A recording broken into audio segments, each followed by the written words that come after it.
I'm Carina, and you're watching my episode now of Fangirls Only.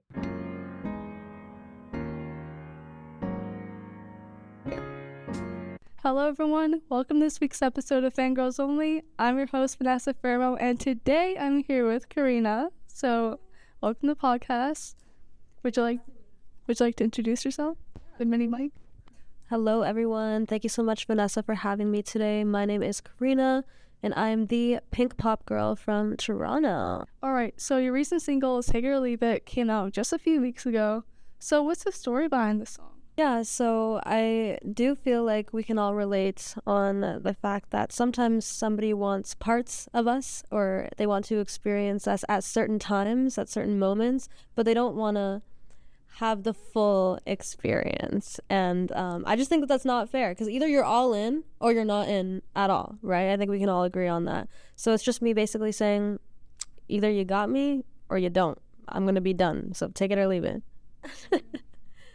I can definitely relate to that, and I think everyone in Toronto dating, yeah, definitely. So speaking of take it or leave it, pretty much what you said before, like the phrase take it or leave it, I guess, like, is all about like knowing your self-worth. So what does that message mean to you? That is basically the ongoing theme through all of my songs and my artistry, like my whole artist project. Because I want to inspire people to just be themselves, be confident, be unapologetic. Shout out to my other song, Unapologetically It. But yeah, it's just like, it's so important to be authentic to who we are and to keep our boundaries, and to like, not let go of any standards or expectations that we have. It's important that no one's walking all over us or anything. Yeah. Exactly.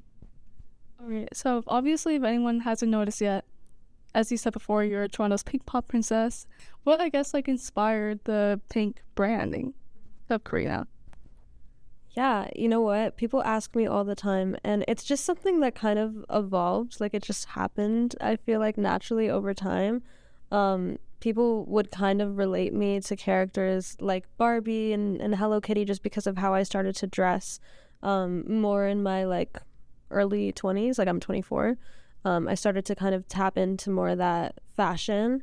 And I think it's mainly because it's so nice to be able to feel nostalgic about things that we grew up loving. Our favorite like Disney movies, Barbie movies, other animated characters that we had growing up. And, I just truly think that we don't have to lose that. We can stay connected to those amazing memories that we have. All right. So I've seen you've done so many shows past, like, few months, few years.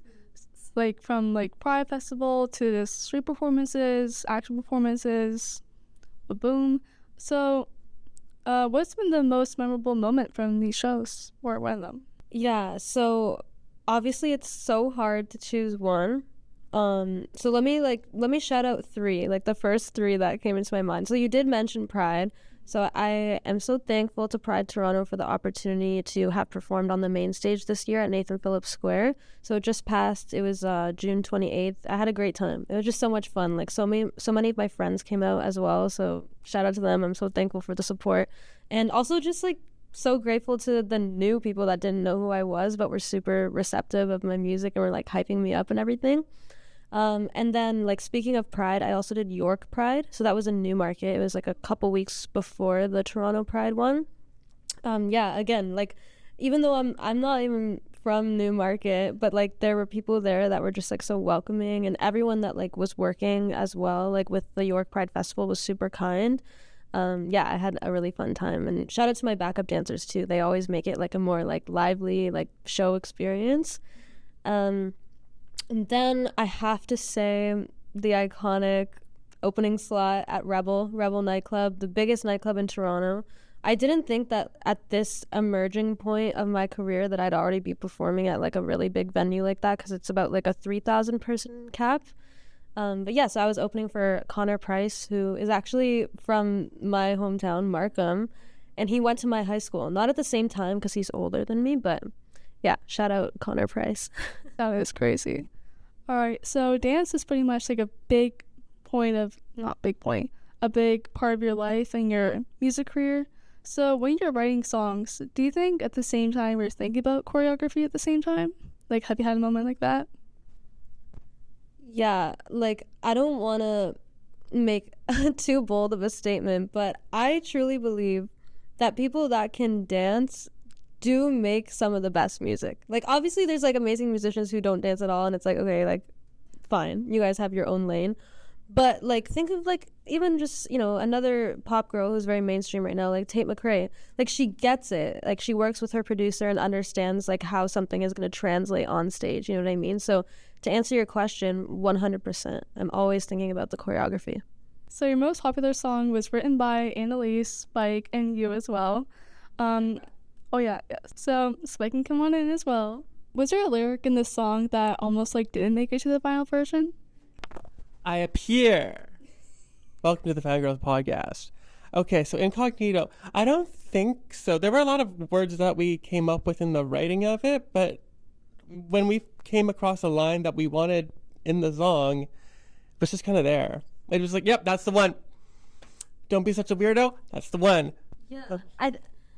I think that we were a little iffy on saying weirdo. Yeah. And I think we were also iffy. Or, okay, well, this is when I was recording. When I was in the studio, I was, like, iffy on saying so cringy, right? But then I was, like, listening back, and I'm like, no, it's camp. It's giving what it's supposed to give. And also, like, even because obviously we say, don't be such a weirdo in the main, like, chorus melody. But then that ad-lib that I do, such a weirdo, that just, like, randomly came out when I was recording ad-libs. Like, that wasn't planned.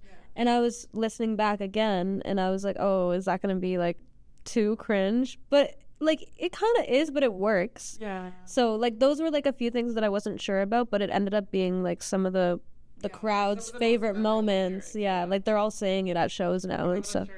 Yeah, it's on the merch, so. So, like, I know when it comes to things that we didn't write, I'd have to check the Google Doc, because, like, it's all, like, everything that, all the ideas are there. But when we, like, solidified on a line, we were like, that's the line. Okay, I feel that's cool. The weirdo one was a little bit of a push, but we're just like, yeah, but it's so, like, it feels right. And nobody's saying that. And sometimes you got to go where nobody's going because that's your path. Exactly. All right. Thank you so much for having me. Bye, podcast. So now we're on to the fan questions. So Emily asks, when was there a moment that you knew that you wanted to pursue a career in music? It's tough because I think at this point I wasn't thinking like, oh, career. Like I didn't even know what the word career meant. But in kindergarten, you know how they ask you like, what do you want to be when you grow up? So like everyone was going around like, oh, doctor, like firefighter, whatever, People say things that like, maybe we read about or that their parents do. But I actually said singer. I remember saying that in kindergarten. And like, yeah, so it makes sense. Like my dad is also a singer and my brother sings as well. They're both like music teachers and like so they're in the field, but like yeah, like I have a vivid memories of saying singer, which is so funny because I did stick to it, so yeah. Do you think little Carina would be so proud of you now? Yeah, I think she would definitely be proud. I think she would be like, oh my gosh, you became like the pink Hannah Montana. Because I was inspired by, people like Miley Cyrus and Ariana Grande, like watching them on TV shows and stuff as well. So I took a lot of inspiration at that age from, like Disney characters and stuff. Yeah. The next question comes from Benzilla, and he asks, who are your top 3 inspirations for being an artist? Okay. So currently I am loving, so always Ariana Grande, like the stacked harmonies in all like the tracks, like I can just imagine like the amount of like stems that she has in her tracks, like, but like I really take inspiration from like her vocal arrangements in my own music, and then also love Sabrina, love like the performance value, the costumes, the choreography. Third, it's tough. I want to say like a throwback kind of artist. Like I would say Britney Spears, because she really paved the way for like that whole like true like pop girl. Well, also I guess like Madonna too, but like I just feel like the full on like choreography and then also like the kind of Y2K like outfits and stuff. Like I am very heavily inspired by that for sure. I could see that. Right. So last question. It's also from Benzilla. What's your favorite part about being a music artist?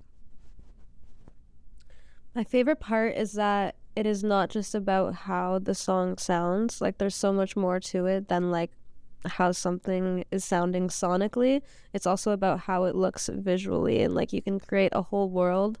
Like, I do a lot of world building, and I call my universe like the Carina verse. So like sometimes I'll be like, guys, like in the Carina verse, did you notice that I actually say no more hiding in Take It or Leave It, because the song that I released prior was called Hide It, and I felt like we were both, you know, hiding from a romantic situation. So like, yeah, so for example, like, yeah, things like that, world building, creating music videos and storylines to go with the music itself, that's my favorite part. Amazing. So that takes us to the end of the episode. Thank you so much, Karina, for coming on. Would you like to say any last words first? Thank you for having me. What You Like is coming out July 24th, and yeah, stay tuned for more shows I'm doing, like July 31st in Toronto. Also, there's like stuff August 1st and August 20th, or wait, sorry, August 22nd, sorry, at the Drake. I'm trying to think if there's anything else. Just, I don't know. Thanks for having me, and I'd love to connect with you all on Instagram. I'll put our socials right here. But yeah, hope you guys enjoy this episode. See you next time. Goodbye.